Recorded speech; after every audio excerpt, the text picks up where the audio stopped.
श्रीमद्भागवतम द्वितीय स्कंद पंचम अध्याय श्लोक संख्या षष्ठम। अनुवाद तात्पर्य शब्दार्थ कृष्ण कृपा मूर्ति श्री श्रीमद् अभय चरणारविंद भक्तिवेदांत स्वामी प्रभुपाद द्वारा। नाहं वेद परं यस्मिन्ना परं न समं विभो नाम रूप गुणैर्भाव्यं सरसत् किंचिदन्यतः न नहीं अहम मैं वेद जानता हूँ परम श्रेष्ठ ही क्योंकि अस्मिन इस संसार में न तो अपरम निकृष्ट न तो समम समान विभो हे महान नाम रूप लक्षण गुणे हैं योग्यता से भाव्यम सृजित सृष्ट सतः नित्य शाश्वत असत क्षणभंगुर किंचित या अन्य इस तरह की कोई वस्तु किसी अन्य स्तोत्र से। अनुवाद। हम किसी विशेष वस्तु श्रेष्ठ निकृष्ट या समतुल्य नित्य या क्षणिक इनके नामों लक्षणों तथा गुणों से जो भी समझ पाते हैं वो आपके अतिरिक्त अन्य किसी स्तोत्र से सृजित नहीं होती क्योंकि आप इतने महान हैं। ओम अज्ञानतिमिरान्धस्य ज्ञानाञ्जनशलाकया चक्षुरुन्मीलितं येन तस्मै श्रीगुरवे नमः। नाम श्रेष्ठमनुमपि शचीपुत्रमत्र स्वरूपं रूपं तस्याग्रजमुरुपुरीं माथुरीं गोष्ठवाटिं राधाकुण्डं गिरिवरम् अहो राधिका माधवाशां प्राप्तो यस्य प्रतितकृपया श्रीगुरुं तं नतोऽस्मि। वन्देऽहं श्रीगुरोः श्रीयुतः पदकमलं श्रीगुरून् वैष्णवांश्च श्रीरूपं सगरजातं सैगं रघुनाथान्वितं तं सजीवं साद्वैतं सावधूतं परिजन सहितं कृष्ण चैतन्य देवं श्री राधा कृष्ण पादान सहगण ललिता श्री विशाखान्वितांश गुरु वैष्णव भगवान तीने स्मरण है विघ्न विनाशन अनायास स्वय निजवांछित पूर्ण। हरे कृष्णा कृष्णा कृष्णा हरे हरे हरे राम राम राम हरे हरे। सभी भक्तों का भागवतम क्लास में स्वागत है। तो आज का जो श्लोक है, नारद जी ब्रह्मा जी का गुणगान कर रहे हैं और जैसा हमने पिछले श्लोक में, कल वाले श्लोक में देखा था कि किस प्रकार नारद जी ने जो प्रश्न किए उनके पीछे क्या क्या चीज़ें देखी, इसके कारण से उन्होंने प्रश्न किए। क्या प्रश्न किए थे नारद जी ने ब्रह्मा से कि आपके ज्ञान का स्तोत्र क्या है, आपका आधार क्या है, आप किसके अधीन हैं, आप किनके संरक्षण में हैं, आप अकेले ही पूरी सृष्टि बनाते हैं, है ना, ये सब आपकी वास्तविक स्थिति क्या है। तो ये सब प्रश्न करने का कारण ये था कि नारद जी ने देखा कि ब्रह्मा जी अद्भुत तरीके से कार्य करते हैं। तो कल जो श्लोक हमने पढ़ा था वो हम वापस एक बार पढ़ेंगे। क्या उन्होंने अद्भुतता से क्या कार्य कर रहे हैं ब्रह्मा जी, वो हम देखते हैं। आत्मन भावयसे तानि न परा भावयन् स्वयं आत्मशक्तिम अवष्टभ्य ऊर्णनाभिरेवाक्लम। आत्मन भावयसे तानि, आप अपने आप से अपने द्वारा ही भाव्य से प्रकट करते हैं ये सब सृष्टि को, और ये सृष्टि को बनाने के पश्चात न पराभावयन स्वयं, और आप स्वयं कोई भी प्रकार से पराभावित नहीं होते। पराभव समझ रहे हैं? पराभव डिफीट, हारते हैं, है ना, हम लोग सब लोग हार जाते हैं। पराभव बहुत ही इंपॉर्टेंट शब्द है। ये ऋषभ भगवान पंचम स्कंद में कहते हैं पराभवस्तावद अबोध जातो यावन्न जिज्ञासत आत्मतत्वम, कि जो व्यक्ति मनुष्य जीवन प्राप्त करने के बाद आत्म तत्व की जिज्ञासा नहीं करता है, वो क्या है, वो जन्म लेता, उसका पूरा जन्म, उसका पूरा जीवन क्या हो गया, पराभव, वो हार गया जीवन में। जो आत्म तत्व की जिज्ञासा नहीं करता है वो जीवन में हार जाता है। इसलिए भौतिक जगत में सब लोग पराभव को प्राप्त कर रहे हैं, लेकिन ब्रह्मा जी जो हैं उन्हें कभी भी कोई प्रकार का पराभव, उनको कोई भी पराजय नहीं मिली। आत्मशक्तिम अवष्टभ्य, अपनी निजी शक्ति को नियुक्त करके वो इस जगत की सृष्टि करते हैं। कैसे? ऊर्ण नाभिर इवाक्लमः, जैसे बिना श्रम के, बिना कोई सहायता के एक मकड़ी अपने आप में अपनी शक्ति से ही जाल को निकालती है और जाल को बनाती है, उसी प्रकार से आप अपने अंदर से ही शक्ति को निकाल के पूरे जगत को सृष्टि करते हैं। तो हमने देखा था ये श्लोक किसके लिए है? कृष्ण के लिए है ना। लेकिन कृष्ण, नारद जी नारायण के भक्त हैं। नारद का अर्थ क्या है? नारद जी का अर्थ पता है? जो नारायण को देने वाले, नारद, नारायण को द मतलब देने वाले। तो नारद जी इतने शक्तिशाली हैं कि कोई भी किसी को भी चाहे वो उनको भगवान नारायण का भक्त, नारायण को देने वाले मतलब वो नारायण के भक्त बन जाते हैं नारद जी की कृपा से। तो हम देख रहे हैं कि यहाँ पे ब्रह्मा जी के अलग अलग कार्य को देख रहे हैं। आगे और क्या देखते हैं नारद जी इस श्लोक में बता रहे हैं कि मैंने ऐसी कोई भी चीज इस जगत में मैं नहीं जानता हूं जो आपके द्वारा सृष्टि नहीं की गई हो, चाहे हल्की हो, चाहे ऊंची हो, चाहे कोई भी हो। हर एक चीज की सृष्टि आपने ही करी है। क्यों? क्योंकि आप विभो हैं, आप महान हैं। समझ रहे हैं बात को? तो हम आज का श्लोक एक बार समझने का प्रयास करें। नाहम वेद परम ही अस्मिन, ना मतलब नहीं, अहम वेद मैं नहीं जानता हूँ, परम मतलब श्रेष्ठ, ही मतलब निश्चित ही, और अस्मिन मतलब इस जगत में। और फिर कह रहे हैं अपरम, अपरम मतलब निकृष्ट, है ना। तो अलग अलग चीज़ों की सृष्टि हुई है, कोई सृष्टि श्रेष्ठ चीज़ों की हुई है, कोई सृष्टि निकृष्ट चीज़ों की हुई है ना। न समम, और कोई चीज़ें समतुल्य भी है। विभो, हे भगवान, हे महान, विभो मतलब हे महान। तो ये कैसे पता की जाती कि कौन सी श्रेष्ठ है, कौन सी निम्नतर है, कौन सी समतुल्य है? नाम रूप गुणेर भाव्यम, नाम के द्वारा, रूप के द्वारा और गुणों के द्वारा। जैसे हवा का हम रूप नहीं देख सकते हैं, लेकिन हवा को कैसे जानेंगे? गुण के द्वारा, है ना, स्पर्श के द्वारा, तो गुण के द्वारा। ये क्या है? माइक, तो कैसे जाना? नाम के द्वारा। समझ रहे हैं? तो किसी को हम नाम के द्वारा साधित करते हैं। भाव्य मतलब साधना, साधना मतलब साधित करना, इसमें लिखा हुआ है सृजित करना। तो कैसे हमें पता चलता है? नाम के द्वारा, रूप के द्वारा और गुण के द्वारा। सृष्टि कैसी है? हल्की है, श्रेष्ठतर है, निकृष्ट है, समतुल्य है, ये नाम रूप गुण के द्वारा पता चलती है। और क्या कह रहे हैं? कोई कोई सत है और कोई असत है। अब इसमें सत का अर्थ नित्य शाश्वत लिखा है और असत का अर्थ क्षणभंगुर लिखा है। तो ये श्रीधर स्वामी लिखते हैं सत का अर्थ है सत का अर्थ लिखते हैं स्थूल, और असत का अर्थ लिखते हैं सूक्ष्म।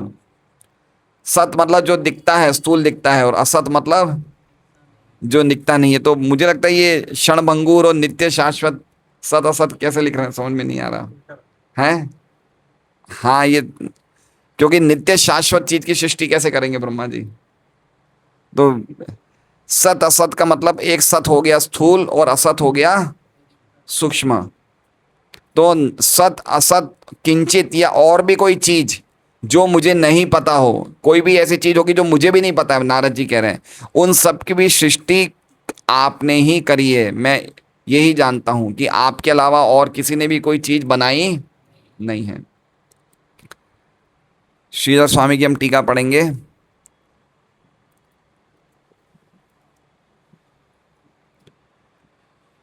इसलिए इस विश्व में परम, परम का अर्थ है उत्तम, अपरम मतलब अधम, समम मतलब मध्यम, और उनमें भी नाम, रूप और गुण। नाम का अर्थ है मनुष्य वगैरह आदि, नाम मतलब मनुष्य आदि आदि, और रूप मतलब दो पैरों वाले। रूप मतलब जो हम, जैसे कोई कोई प्राणी चार पैर वाले होते हैं, कोई दो पैर वाले होते हैं, तो उसका हो गया रूप। और गुण मतलब शुक्लत्व, शुक्लत्व मतलब ब्राह्मण को शुक्ल गुण का कहा जाता है, जिसके गुण अच्छे माने जाते हैं। तो ऐसे शुक्लत्व भी हो गया, रजोगुण भी हो गया, तमोगुण, इस तरह से गुण से भी पहचाना जाता है। भाव्यम का अर्थ बता रहे हैं जो साधित होते हैं। ऐसे कोई सत भी हैं, असत भी हैं, स्थूल भी हैं, सूक्ष्म भी हैं, और कुछ ऐसे जीव हैं जो दूसरों से उत्पन्न होते हैं, वो मैं नहीं जानता हूँ, लेकिन सब कुछ आपके द्वारा ही उत्पन्न होता है, ये मैं मानता हूँ। मतलब कुछ चीज़ें ऐसी उत्पन्न होती है जो मैं नहीं जानता हूँ। नारद जी क्या कह रहे हैं, सृष्टि में ऐसी अनेक अनेक चीज़ें हैं जो कैसे उत्पन्न होती है मुझे नहीं पता, लेकिन मैं जहाँ तक मानता हूँ सब कुछ आपके द्वारा ही सृजित कही गई है। ये गुण भी किसका है? कृष्ण का है ना। अहम सर्वस्यो प्रभवो मत्त, सब कुछ मेरे द्वारा ही आ रहा है। लेकिन हम देखते हैं सृष्टि में, देखिए सृष्टि का अगर आपको सृष्टि के बारे में पढ़ना है तो इस सृष्टि का पूरा वर्णन इसमें है। एक्चुअली में सृष्टि का वर्णन अनेक अनेक जगह है, पहले स्कंद में भी है, दूसरे स्कंद में भी है, तीसरे स्कंद में भी है। देखा जाए तो पूरी भागवत में सृष्टि का ही वर्णन है ना। भगवान भगवान की सृष्टि, ब्रह्मा जी की सृष्टि, मनुओं की सृष्टि, और मनुओं की सृष्टि से दो बड़ी बड़ी परंपराएं निकली, सूर्यवंश, चंद्रवंश। फिर सूर्यवंश के अलग अलग राजाओं की अलग अलग उनके पूरे वंशजों का वर्णन है, चंद्रवंशी राजाओं का है। तो देखा जाए तो पूरा पूरा सब कुछ यही गया बताया, पूरे सृष्टि के बारे में बताया है। और 10वें स्कंद में भी भगवान की लीलाएं जो हैं वो बहुत संपूर्ण तरीके से नहीं बताई है। अगर संपूर्ण तरीके से हमें सुनना है तो हमें दूसरे ग्रंथों का आश्रय लेना पड़ेगा, जैसे हरिवंश पुराण है, जिनमें डिटेल में बताया है भगवान की लीलाएं। लेकिन भागवत में भगवान की लीलाएं क्या है, बिल्कुल समरी में बताया है। और आगे फिर 11वें स्कंद में भी यही वर्णन है सृष्टि का, और धीरे धीरे धीरे 12वें स्कंद में संहार का वर्णन है। तो ये देखा जाता है कि सृष्टि लीला कितनी भगवान की अद्भुत है। तो हम देखते हैं कि कैसे भगवान के कुछ सृष्टि जो ब्रह्मा जी करते हैं, ब्रह्मा जी कौन कौन से सृष्टि करते हैं हम जरा देखते हैं। तीसरे स्कंद के, जैसे इसमें लिखा है ना, नाम रूप गुण के द्वारा साधित होती है ब्रह्मा जी की सृष्टि।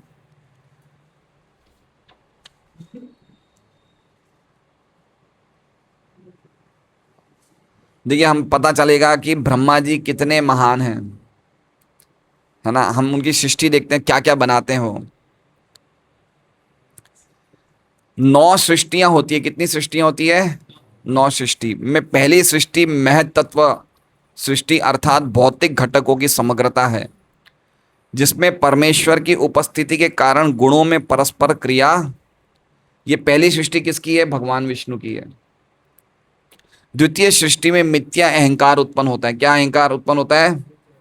ये भी सब सृष्ट हो रहा है, सब बनता है, जिसमें भौतिक घटक, भौतिक ज्ञान तथा भौतिक कार्यकलाप प्रकट होते हैं। ये द्वितीय सृष्टि है। तृतीय सृष्टि में इंद्रिय विषयों का सृजन होता है और इनसे तत्व उत्पन्न होते हैं। चौथी सृष्टि में ज्ञान तथा कार्य क्षमता, क्रिया शक्ति का सृजन होता है। पांचवी सृष्टि सतोगुण की अन्योन्य क्रिया द्वारा बने अधिष्ठाता देवों की है, जिसका सार समाहार मन है। छठी सृष्टि जीव के अज्ञानतापूर्ण अंधकार की है। अंधकार की सृष्टि, अज्ञानता की भी सृष्टि होती है।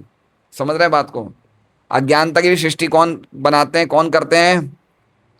अज्ञान का निर्माण कौन कर रहे हैं? ब्रह्मा जी। अज्ञानता भी बनाते हैं ब्रह्मा जी। अंधकार, अज्ञानता का अंधकार भी बनाते हैं ब्रह्मा जी। पता है क्यों बनाते हैं? अज्ञानता क्यों बनाते हैं ब्रह्मा जी?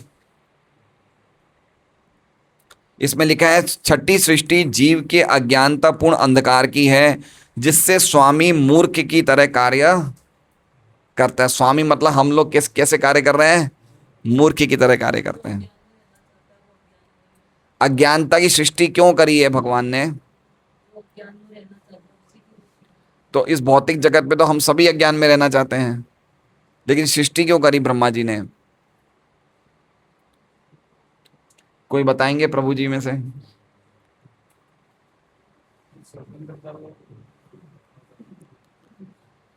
जैसे अंधकार अलग अलग तमास के हैं, तामस अंधकार अलग अलग अंधकार हैं, अज्ञानता का अंधकार समझ रहे हैं। तो क्यों सृष्टि करी अज्ञानता की? ये तमोगुण का लक्षण है, तो तमोगुण तीनों गुणों को उन्होंने प्रकट करना था। हाँ, लेकिन क्यों किया ऐसा है? भगवान को भूलने के कारण। लोग अच्छे से एंजॉय कर सके। थोड़ा थोड़ा सौदर्शन प्रभु नजदीक पहुंच रहे हैं। अगर अज्ञानता नहीं बनाते तो जीव रह पाता क्या जगत में? जीव किसका अंश है? भगवान का। तो अगर अज्ञानता का निर्माण नहीं करते तो क्या जीव रह पाता? अंश का मतलब समझ रहे हैं? अंश का अर्थ है अंश अंशी के बिना नहीं रह सकता। ये अंश का अर्थ होता है, समझ रहे हैं बात को? जैसे मछली किसके बिना नहीं रह सकती, तो हम भी भगवान के बिना नहीं रह सकते। ये हमारा ओरिजिनल स्वभाव है। हम कृष्ण के बिना रह ही नहीं सकते क्योंकि हम उनके अंश हैं। तो अगर हमें ये चीज भुलाना होगा तो हमें अज्ञान उत्पन्न करना पड़ेगा, तो ही तो भूलेंगे। अभी हम कितने मजे में हैं, देखा हमें कितने मजे, हमें भगवान की पड़ी नहीं है। अभी अगर यहाँ पे एक वैकुंठ से विमान आ जाएगी, चलो वैकुंठ, कितने लोग तैयार हैं जाने को? कोई नहीं जाएगा। बोलेगा एक बार हम प्रसाद ले रहे हैं, 9 बजे प्रसाद चालू होगा, आप जरा रुको, है ना? हम जाने के लिए तैयार नहीं। अज्ञानता नहीं है, बताइए। अगर ये अज्ञानता नहीं निर्माण करते तो हम चले जाते ना, चले जाते ना, हम तुरंत चले जाते, क्योंकि हमारा स्वभाव ही है, भगवान के बिना हम नहीं रह सकते हैं। हम भगवान के अंश हैं, भगवान के बिना हम एक क्षण के लिए भी नहीं रह सकते। लेकिन ये अज्ञानता का निर्माण इसलिए क्या? क्योंकि हम भूल जाएं भगवान को, रह सके आराम से। हम सुखपूर्वक यहाँ भौतिक जगत में अपने आप को मान रहे हैं सुखपूर्वक, लेकिन है नहीं। लेकिन फिर भी हमने चूंकि भगवान से विद्रोह किया है, इसलिए हमें एक ऐसी सुविधा बनाई है जिसमें कि हम ढंग से रह सके। जैसे कहा जाता है ना कि भाई किसी की याददाश्त खो जाती है तो वो अपने घर वालों को ही नहीं पहचानता है, तो उसी प्रकार से अभी हमारी याददाश्त हो चुकी है, हम भगवान को नहीं जान रहे हैं कि भगवान से हमारा कैसा संबंध है। तो इसलिए ये सृष्टि भी, अज्ञानता की सृष्टि भी ब्रह्मा जी बनाते हैं। आगे देखिए क्या क्या बना रहे हैं। 3रा स्कंद 10वां अध्याय, सृष्टि के विभाग है चैप्टर का नाम। आगे देखिए और क्या क्या बना रहे हैं। उपर्युक्त समस्त सृष्टियां भगवान की बहिरंगा शक्ति की प्राकृतिक सृष्टियां हैं। अब मुझसे उन ब्रह्मा जी द्वारा अब मुझसे उन ब्रह्मा जी द्वारा की गई सृष्टियों के विषय में सुनो, जो रजोगुण के अवतार हैं और सृष्टि के मामले जिनका मस्तिष्क भगवान जैसा ही है। अच्छा, ये सब सृष्टि बहिरंगा शक्ति की थी सृष्टियां। अब ब्रह्मा जी की सृष्टियां आ रही है। देखिए क्या क्या बनाते हैं ब्रह्मा जी। 7वीं सृष्टि अचर प्राणियों की है, जो 6 प्रकार के हैं। फूल रहित, फल वाले वृक्ष, फल पकने तक जीवित रहने वाले पेड़ पौधे, लताएं, नलीदार पौधे, बिना आधार वाली लताएं तथा फल फूल वाले वृक्ष। ये सब ब्रह्मा जी की सृष्टि है। आगे देखिए क्या लिखा है।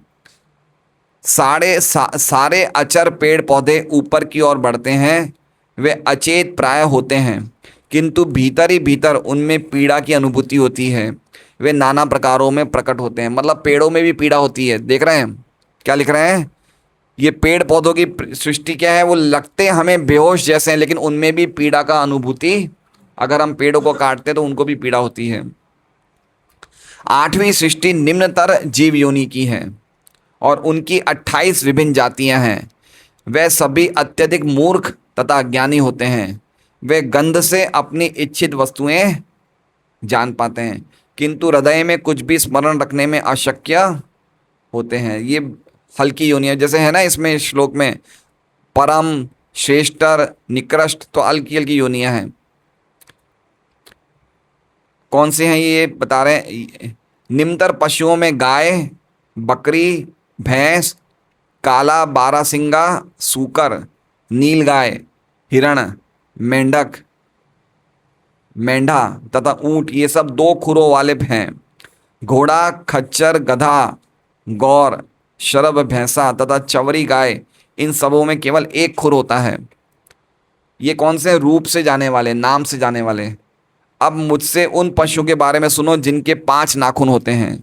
ये 5 नाखूनों वाली सृष्टि है। क्या है? कुत्ता, सियार, बाघ, लोमड़ी, बिल्ली, खरगोश, सजारू, सिंह, बंदर, हाथी, कछुआ, मगरमच्छ, गोसाप इत्यादि के पंजों में 5 नाखून होते हैं। वे पंचनख अर्थात 5 नाखूनों वाले पशु कहलाते हैं। कंक, गीद, बगुला, बाज, भास, भल्लुक, मोर, हंस, सारस, चक्रवाक, कौवा, उल्लू इत्यादि पक्षी कहलाते हैं। ये सब किसकी सृष्टि है? ये ब्रह्मा जी की सृष्टि है। ये ब्रह्मा जी बनाते हैं। ये सब बनाते हैं मतलब ये शरीरों का निर्माण ब्रह्मा जी करते हैं। आप देखिए अलग अलग पक्षियों में कितने कलरफुल पक्षी होते हैं। कभी देखा है आपने? कोई पक्षियों में, एक ही पक्षी में अलग अलग कलर होते हैं। कोई नीला होता है, कोई ऑरेंज होता है, कोई हरा होता है। देख सकते हैं क्या ब्रह्मा जी की सृष्टि है। कितने नाना प्रकार के 84 लाख योनियों के अलग अलग शरीर बनाते हैं। मनुष्यों की सृष्टि क्रमानुसार 9वीं है। यही केवल एक ही योनि जाति ऐसी है जो अपना आहार उदर में संचित करते हैं। समझ रहे हैं? मनुष्य की सृष्टि 9वीं है। ये एक ही ऐसी जाति है जो अपना आहार कहाँ संचित करते हैं? मतलब पेट में स्टॉक करके रखते हैं। ये मानव जाति में रजोगुण की प्रधानता होती है। मनुष्य दुखी जीवन में भी सदैव व्यस्त रहते हैं। लिखा है मनुष्य दुखी जीवन में भी सदैव व्यस्त रहते हैं किंतु वे अपने आप को सभी प्रकार से सुखी समझते हैं। मनुष्यों को इस तरह से बताया है। कौन से प्रधान होता है? उनमें रजोगुण का प्रधानता होती है। सभी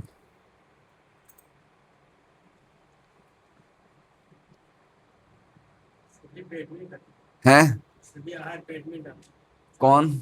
आहार मनुष्य के लिए लिखा है। हाँ, इसमें लिखा है कि मनुष्य अपना आहार उदर में संचित करते हैं। तो सभी, हाँ मुझे भी ऐसा ही लग रहा है कि सभी लोग तो आहार पेट में डालते हैं। फिर ऐसा क्यों है पता नहीं। बाहर तो स्टॉक करते हैं अपने घरों में, वो तो पता है संचित करते हैं, लेकिन उधर में तो सभी लोग करते हैं, है ना? हाँ, इसलिए मनुष्यों के लिए ऐसा क्यों लिखा हुआ है।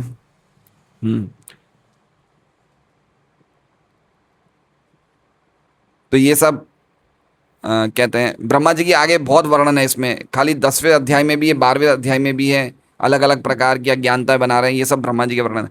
तो आप समझ रहे हैं ब्रह्मा जी एक जीवात्मा है। क्या है ब्रह्मा जी? लेकिन कितनी अद्भुत उनकी कार्यशैली है। किनकी कृपा से मिल रहा है उन्हें? भगवान की कृपा से। हम लोग कौन हैं? हम भी जीवात्मा हैं।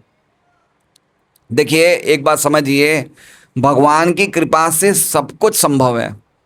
एक श्लोक है ना मंगलाचरण का कि लंगड़ा भी पेड़ को, पहाड़ को,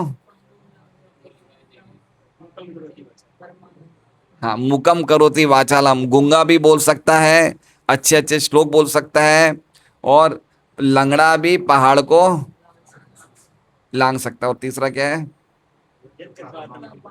हाँ, तो हम समझ सकते हैं कि भगवान की कृपा ऐसी होती है। देखिए हम बताएंगे एक शुद्ध भक्त के, अगर, हाँ, अब पहले हम तात्पर्य पढ़ लेते हैं, उसके बाद हम चर्चा करते हैं।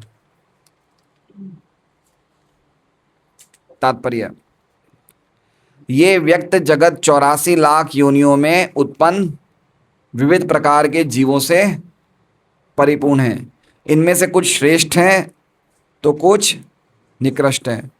मानव समाज में मनुष्य श्रेष्ठ प्राणी माना जाता है और मनुष्यों में भी विभिन्न किस्में होती है, यथा उत्तम, निकृष्ट, समान इत्यादि। मतलब समझ रहे हैं?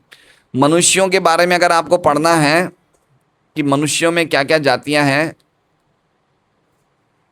तो चैतन्य चैतामृत की मध्य लीला में 19वां अध्याय है, जिसमें 144 में श्लोक से लेके आगे है वर्णन। उसमें कहा है कि 84 लाख योनियों में 2 भेद हैं, एक स्थावर है, एक जंगम है। और आगे कह रहे हैं इनमें से भी मनुष्यों की संख्या कैसी है? बहुत अल्प है। कितनी है? बहुत अल्प है। और इसमें भी जो मनुष्य हैं उसमें ज़्यादातर कौन है? म्लेच्छ है, पुलिंद है, बौद्ध है और शबर है। मतलब समझ रहे हैं? जो 4 लाख योनियां मनुष्य की हैं उनमें भी ज़्यादातर जो लोग असभ्य हैं, जिनको कोई ज्ञान नहीं है, म्लेच्छ मतलब जो वैदिक संस्कृति का पालन नहीं करते हैं, जो मांसाहार खाते हैं, और शबर मतलब शिकारी, और बौद्ध मतलब बुद्ध के अनुयायी, और पुलिंद मतलब ये सब हल्की जातियां। बोले इसमें मनुष्यों में भी हल्की जातियां ज़्यादा है, जो अच्छी जाति वाले हैं बहुत कम हैं। और आगे कह रहे हैं कि उनमें भी जो लोग वैदिक नियमों का पालन करने वाले हैं वो और भी कम हैं। और इसके बाद क्या कह रहे हैं कि इसमें भी आधे लोग तो खाली दिखावा करते हैं, वो पालन नहीं करते हैं। क्या करते हैं?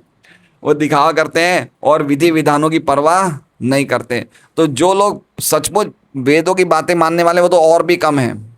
और फिर आगे कह रहे हैं कि उनमें भी काफ़ी लोग ऐसे हैं जो कर्मकांडी हैं, जो वास्तव में ज्ञान में अनुशीलन करते हैं वो भी और भी कम है, वो उससे ज़्यादा अच्छे माने जाते हैं। और ज्ञान में भी जो व्यक्ति वास्तव में मुक्त होता है वो और भी कम है, और मुक्त में भी जो व्यक्ति कृष्ण भक्त होता है वो और भी कम है। समझ रहे हैं? तो हम लोग कौन सी संख्या में आते हैं? बिल्कुल कम में। आप समझ रहे हैं हमारा भाग्य कैसा है? ब्रह्मांड भ्रमिते कौन भाग्यवान, गुरु कृष्ण प्रसादे पाए भक्ति लता बीज। जो कृष्ण जो नारायण के भक्त होते हैं सुदुर्लभ प्रशांत आत्मा बहुत कम है, बहुत ना के बराबर है भगवान इस भौतिक जगत में। ऐसे आध्यात्मिक जगत में तो अनंत कोटि वैष्णव वृंद की जय, आध्यात्मिक जगत में तो बहुत है, लेकिन हमारे भौतिक जगत में बहुत कम है। लेकिन कोई महान आचार्य आते हैं, उनकी कृपा से बड़ी मात्रा में भक्त बन जाते हैं। देखिए प्रभुपाद जी ने आप देख लीजिए, प्रभुपाद जी ने मूवमेंट किन से शुरू किया था बताइए? हिप्पियों से शुरू किया था, है ना? आप समझिए उनको, आज भारत में ऐसा कौन होगा जो हनुमान जी को नहीं जानता है? सब जानते हैं ना। लेकिन प्रभुपाद जी ने जो मूवमेंट उन हिप्पियों के बीच में शुरू किया जो हनुमान जी को क्या बोलते थे? बिल्ली है। समझ रहे हैं? वो चरणामृत में चीनी की जगह नमक डाल देते थे। मतलब उनको इतना भी ज्ञान नहीं था, लेकिन प्रभुपाद की कृपा से कितने महान भक्त बन गए। इसलिए एक बात समझनी चाहिए, हमारी एकमात्र इच्छा होनी चाहिए कृष्ण की। अगर सेवा करने के लिए हमें तैयार हैं तो एक शुद्ध भक्त के मार्गदर्शन में हम कुछ भी कर सकते हैं। जैसे इसमें बताया है कि अगर आप, प्रभुपाद जी ने कैसे भक्त बनाया, देखिए समझिए प्रभुपाद जी ने किस प्रकार से भक्त बनाया। प्रभुपाद जी ने शुरुआत में उनकी कोई भी क्वालिफिकेशन, उनको पहले क्या बना दिया? पहले भक्त बन जाओ, प्रचार करो। उनमें कोई भी योग्यता नहीं थी, उनको कहाँ कहाँ प्रचार करने के लिए भेज दिया। लेकिन प्रचार करने के बाद, भक्त करने के बाद उन्होंने योग्यताएं हासिल करी। अगर हम देखेंगे, कल मैंने देखा, कृष्णा बुक है, कृष्णा बुक आपने सबने पढ़ी होगी। उसमें कृष्णा बुक में अगर आप देखेंगे तो, मैं ग्रुप में डाल रहा हूँ, जो आर्टिस्ट थे, मतलब प्रभुपाद के शिष्य थे, जो फोटो बनाने वाले थे, है ना, उन्होंने कैसी फोटोएं बनाई है देखिए जरा आप।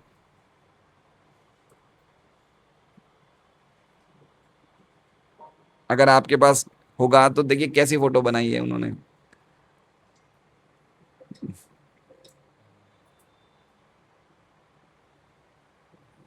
देखिए एक एक एक फोटो में बलराम जी रुक्मी को मार रहे हैं, देख रहे हैं?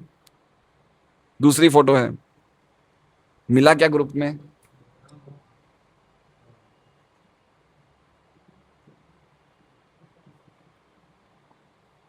फोटो मिल गई? अब ये फोटो में दिख रहा है आपको, क्या है दिख रहा है? ये बिल्कुल फोटो ऐसी लग रही है जैसे जैसे कहते हैं ना, एक बिल्कुल नए आर्टिस्ट ने बनाए, बिल्कुल जैसे कहते हैं ना नौसखी आर्टिस्ट ने बनाए। इन चेहरों के स्वरूप देखिए आप।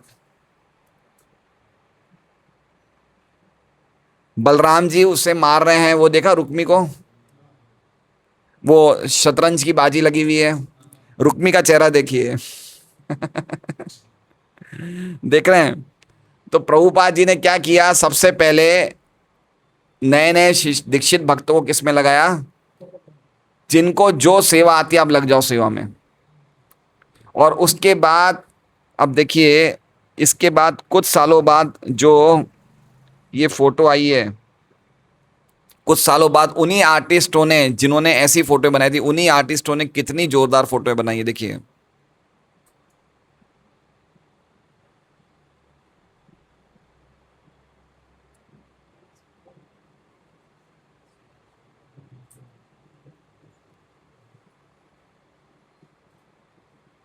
अभी देखिए, अभी अभी जो फोटो आ रही है ना कृष्णा बुक में, वो मैंने भेजी है, मिली आपको? देखिए कितना, देख रहे हैं कितना सुधार आया। मतलब भक्त की कृपा से कोई चाहे हल्की से हल्की योनि में भी हो, हल्के से हल्का जीव क्यों नहीं हो, लेकिन वो हाईएस्ट बन सकता है अगर कोई शुद्ध भक्त की कृपा किसी जीव पे हो जाए तो। देख रहे हैं आपको, कल मैंने जैसे पूछा कि कितने कितने भक्तों को भोजन बनाने आता, तो काफी भक्तों ने हाथ खड़े किए। अब अगर हमारी वास्तव में इच्छा है और हम वास्तव में सीखना चाहते हैं कि सेवा करना चाहते हैं कृष्ण की, तो उसी चीज को हम अपनी क्वालिटी को और ज्यादा परफेक्ट कर सकते हैं। कृष्णा सबसे सबसे परफेक्ट है। कृष्णा जैसे सर्वश्रेष्ठ व्यक्ति कोई नहीं है। तो हमें क्या करना चाहिए? हमें उनकी सेवा के लिए भी सेवा की क्वालिटी को सर्वश्रेष्ठ बनानी चाहिए, नहीं बनानी चाहिए? बनानी चाहिए। वो प्रभुपाद ने, प्रभु देखिए, एक होता है पोजीशन और एक होता है क्वालिफिकेशन। पोजीशन मतलब पद, और एक होता है योग्यता। पद जरूरी नहीं है जो पद पे है वो योग्य हो गया हो, समझ रहे हैं? पद पे रहने वाला योग्य बन जाए ऐसा जरूरी नहीं है, लेकिन योग्य हमें बनना चाहिए, चाहे पद मिले या नहीं मिले। वो बात है। खाली भक्त का पद लेना इजी है ना? हम लोग प्रभुपाद की आप देखिए, आज इतना बड़ी मात्रा में ये मूवमेंट फैल गया है। प्रभुपाद के भक्तों ने ही तो फैलाया है, शिष्यों ने। वो शिष्यों की स्थिति देखिए, क्या थे वो लोग। लेकिन एक शुद्ध भक्त के मार्गदर्शन में कितना जबरदस्त। प्रभुपाद तो आज से 50 साल पहले चले गए थे, है ना? अभी हम बात करते हैं, हमारी मामा जी की बहू है जयपुर में, उनको कभी हाथ जोड़ के भी हमने बैठा नहीं घर पे, देखा नहीं घर पे बैठे हुए हाथ जोड़ने के लिए भी, लेकिन वो 16 माला करने लग गई। बताइए, डॉक्टर है वो, देख रहे हैं? तो कैसे एक शुद्ध भक्त की कृपा से किस प्रकार से लोग भक्त बनते हैं, और जो भक्त बनने के साथ साथ वो अपने हर एक कार्यों को बिल्कुल अच्छी तरह करते हैं।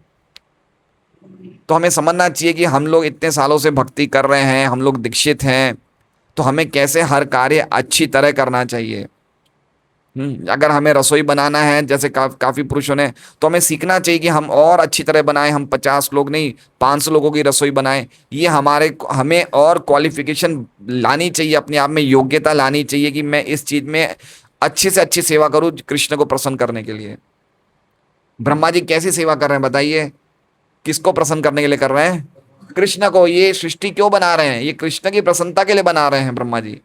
कैसे एग्जैक्ट उन्होंने बनाए हैं, ऐसे ऐसे शरीर बनाए हैं जो शरीर हम पेंटिंग में भी नहीं बना सकते। तो जो बड़े बड़े देवताओं ने ये सब काम किए हैं, वो भली भांति जानते हैं कि हम कृष्ण के दास हैं, तो हमारी जो भी सेवा है वो बिल्कुल बेस्ट होनी चाहिए। तो हमें भी सेवा करनी चाहिए अच्छी तरह। हमारे चाहे हम कोई भी काम में हो, हमें अच्छी तरह सेवा करना चाहिए कृष्ण को प्रसन्न करने के लिए। इसलिए बहुत ज़रूरी है कि हमें पहले परफेक्ट नहीं बनना है, परफेक्ट बाद में बनेंगे, लेकिन हमें पहले सेवा की इच्छा होनी चाहिए कि हमें सेवा करनी है, हमें सेवा करनी है, कृष्ण की सेवा करनी है। प्रभुपाद ने देखा कि इतने सब विदेशी भक्त हैं, इनकी सेवा करने की इच्छा है, तो उनको देखिए, किसी को जापान भेज दिया, किसी को चाइना भेज दिया, किसी को इंग्लैंड भेज दिया। कितने साल हुए थे उन्हें भक्ति में आए हुए? कितने साल हुए थे? 2-3 साल हुए थे। हम तो यहाँ से हरिनाम हरिनगर संकीर्तन में 5 किलोमीटर भी नहीं जा पाते। समझ रहे बात को? तो हम लोग भक्त बन गए हैं, हम लोग दीक्षित हो गए हैं, लेकिन अभी तक हम आश्रित नहीं हुए। दीक्षा ले ली लेकिन आश्रय नहीं लिया। दीक्षा का अर्थ क्या होता है? दीक्षा काले भक्त करे। तो हमने दीक्षा ले ली लेकिन समर्पण नहीं किया, तो हम खाली पद के ही लगे। हमारी पोजीशन हो गई लेकिन योग्यता। हमें समझना चाहिए, सीखना चाहिए, ब्रह्मा जी की सृष्टि से सीखना चाहिए कि किस प्रकार हमें ऐसे महान भक्तों का हमें आश्रय मिला है। हम चाहें तो कुछ क्या नहीं कर सकते, भगवान की कृपा से क्या नहीं हो सकता। एक श्लोक पढ़ा था ना हमने, किरात हुणांद्र पुलिंद पुलकशा, कि हल्की से हल्की जाति भी भगवान के महान भक्त बन जाते हैं, उनमें सभी अच्छे गुण आ जाते हैं। तो हम में क्यों नहीं आ पा रहे अच्छे गुण? क्योंकि हमारे में सेवा भाव नहीं है। खाली एक ही क्वालिफिकेशन होना चाहिए कि हम सेवा करना चाहते हैं, फिर सब क्वालिटी भगवान देंगे हमें। लेकिन एक इच्छा होनी चाहिए। क्या होनी चाहिए? हम सेवा करना चाहते हैं कृष्ण की। ये हृदय से इच्छा होनी चाहिए, हम सेवा करना चाहते हैं। तो सब क्वालिटी, जैसे रूप गोस्वामी ने इतने महान ग्रंथ लिखे, तो जगन्नाथपुरी में सब उनके जो भी पार्षद थे, रामानंद राय, सार्वभौम भट्टाचार्य, नित्यानंद प्रभु, सबने कहा कि आपने तो रूप गोस्वामी कितनी कृपा करी। तो चैतन्य महाप्रभु ने कहा कि मैंने इनमें खाली एक ही गुण देखा, ये हमेशा सेवा करना चाहते थे, इसलिए मैंने इनको सब प्रकार की कृपा दे दी, है ना। तो एक गुण होना चाहिए कि हम सेवा करना चाहते हैं, हम अपना जीवन सेवा में लगाना चाहते हैं कृष्ण के, तो कृष्ण की सब कृपा मिलेगी हमें, ये बात कहना चाहते हैं। आगे हम पढ़ते हैं।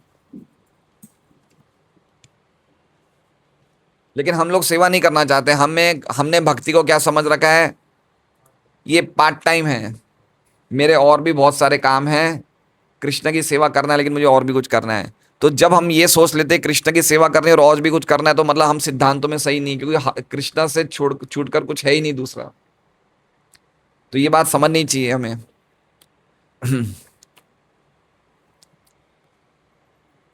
लेकिन नारद मुनि ने ये मान लिया कि उनमें से किसी का भी उत्पन्न होने का स्तोत्र उनके पिता ब्रह्मा जी के सिवाय अन्य कोई नहीं है, अतः वे ब्रह्मा जी से उनके विषय में सब कुछ जान लेना चाहते थे। हरे कृष्णा। श्रीमद् भागवतम की जय। तात्पर्य छोटे तात्पर्य हैं, तो अब हम लोग एक भजन लेंगे।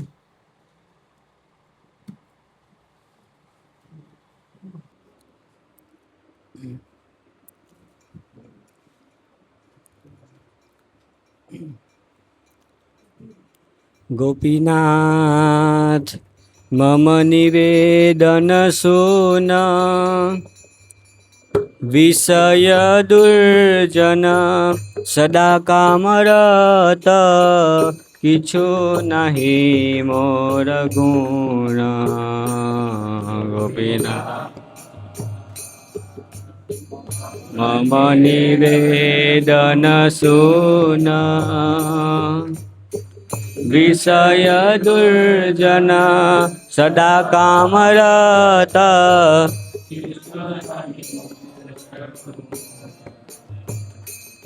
गोपीनाथ आमार भरसा तुमी, तोमार चरणे लईनु शरण, तोमार किंकर आमी।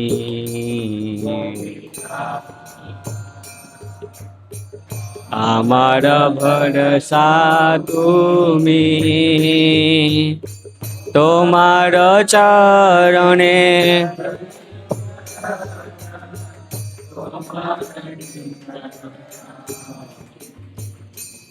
गोपीनाथ के मने साधिबे मोरे, ना जानी भक्ति कर्मे जड़मती, पड़े छी संसार घोरे।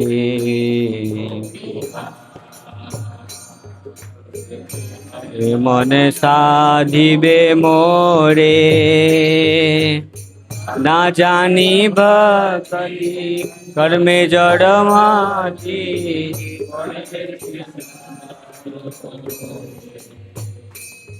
गोपीनाथ सकली तो मार माया, नाही मम बल ज्ञान सुनिर्मल, स्वाधीन न है एकाया।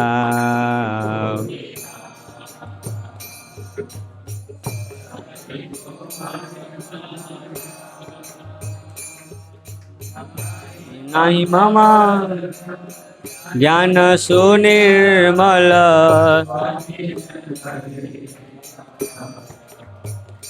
गोपीनाथ नियत चरण स्थान, मांगे जे पामर कांडिया कांडिया, करह करुणा दान।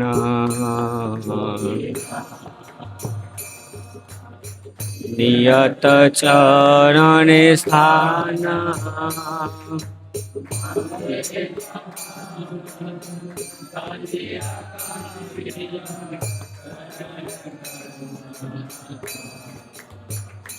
गोपीनाथ तुमी तो सकली पार, दुर्जने तारिते तोमार सकति केया छे पापीर आर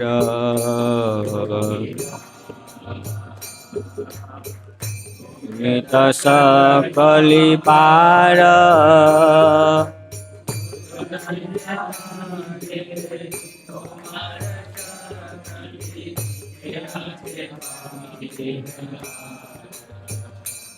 गोपीनाथ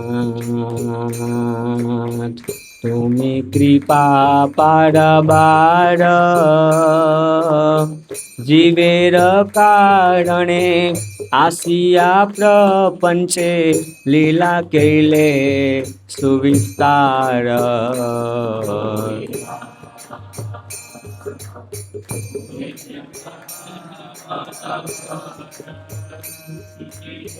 जीवेर कारणे आसिया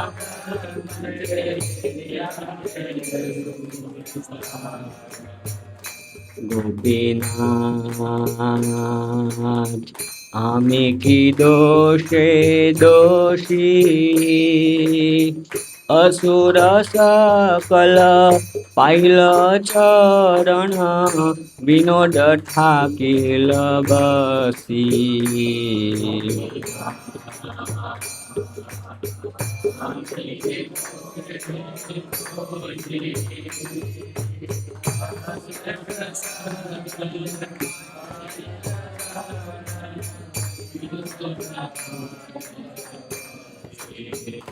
गोपीनाथ मम निवेदन सुना विषय दुर्जन सदा कामरत किछु नहीं मोर गुण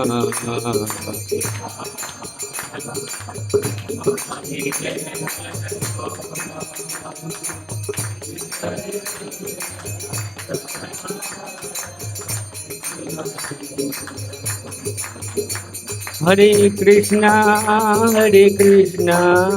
कृष्ण कृष्ण हरे हरे हरे राम राम राम हरे हरे हरे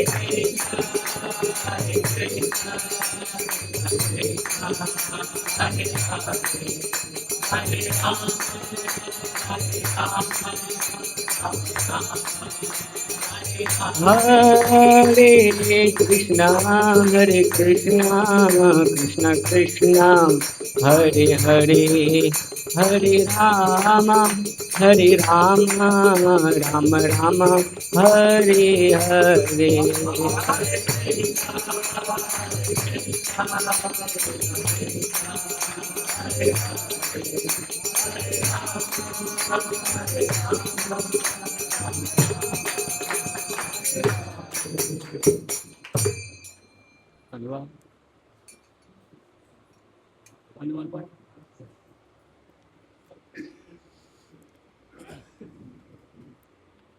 अनुवाद।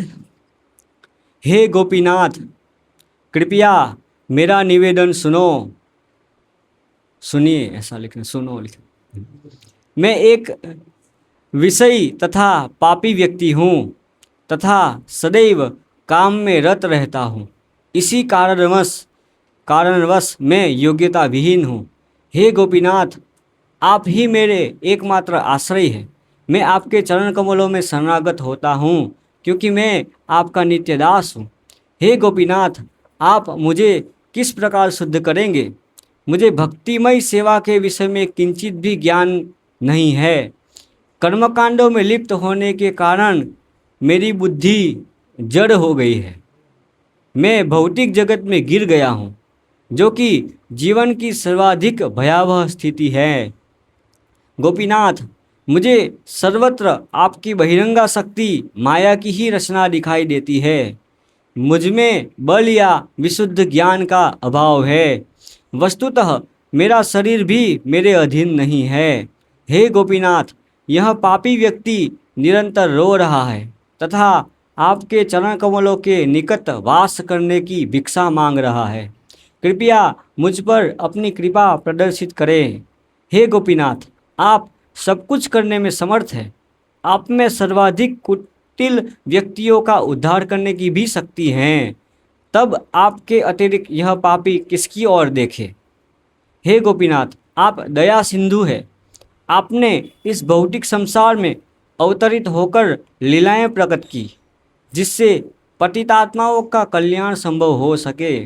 हे गोपीनाथ, मैं कौन से दोषों के लिए दोषी ठहराया गया हूँ। समस्त असुरों ने आपके चरण कमलों को प्राप्त कर लिया है, परंतु श्रील भक्तिविनोद ठाकुर कहते हैं कि वे अभी तक यहीं बैठे हुए हैं। तो भक्तिविनोद ठाकुर तो चले गए, लेकिन हम यहाँ ही बैठे हुए हैं। ऐसा मतलब कहने का अर्थ है।